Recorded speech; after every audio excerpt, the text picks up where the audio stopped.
Brilliant Minds Season 1, Episode 7 aired on Monday, November 11th and closed out one of the procedural's ongoing plotlines. Roman, who was, up until recently, a John Doe, is finally able to communicate with the Bronx team and make his wishes known. In a deeply moving scene, Roman chooses to end his life rather than be confined to a hospital bed. He passes away with his partner, Alex, by his side, and their relationship reminds the cast of characters that life is short.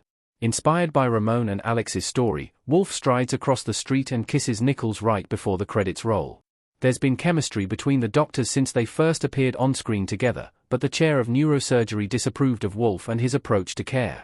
It seemed as if Brilliant Minds might be setting the stage for a slow-burn romance, which made the cinematic moment unexpected. Teddy Sears, the Flash, who plays Nichols, shares that he was also surprised when reading the scene and wondered if his character's kiss with Wolf came too soon. However, Sears is, ultimately, glad that Wolf took the jump and is excited for viewers to see what's in store for the pair in Episode 8. Teddy Sears, that's it. I read it. I was given no advanced heads up. It was a surprise to me. The first thought I had was, is this coming too early? I didn't know it was going to happen at all. The writers had hinted at Josh and Wolf's relationship maybe moving towards something like this, but who knew if they were going to change their minds or if they were going to save the kiss for the last episode or something. So I was surprised, and then I was excited, because it was something that they wanted to be a grand gesture and to have it appear cinematically.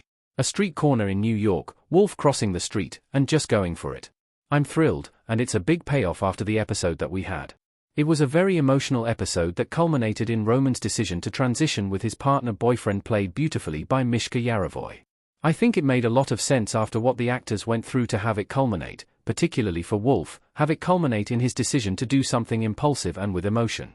Wolf is this sort of raw nerve of emotion and compassion and empathy, and to have him act on that I think was really big for him as a character, but very exciting for me too, because it broke the tension these two have between each other and crossed the line into something that now these two can act upon and explore in Episode 8. Teddy Sears, I think that's what these two are trying to figure out in Episode 8. What is this? Where do we go from here? What is this thing that we both feel towards each other? Without giving too much away, the audience is going to watch these two stumble through trying to figure out, is this even anything? Are we just having fun?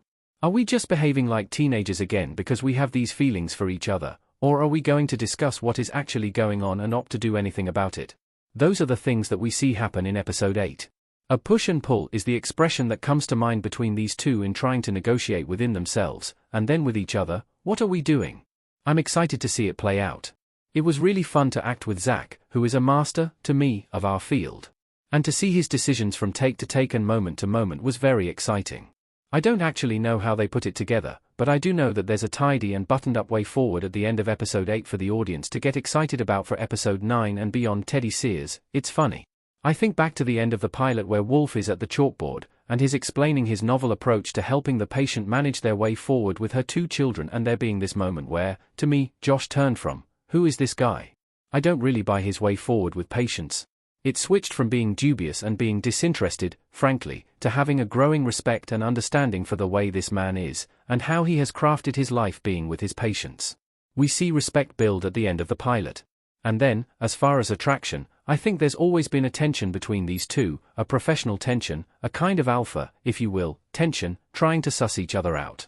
To me, we see it build in that really late-night episode after Wolf comes back from the club, and they're sitting together waiting for MRI results in a very dark, dimly lit room.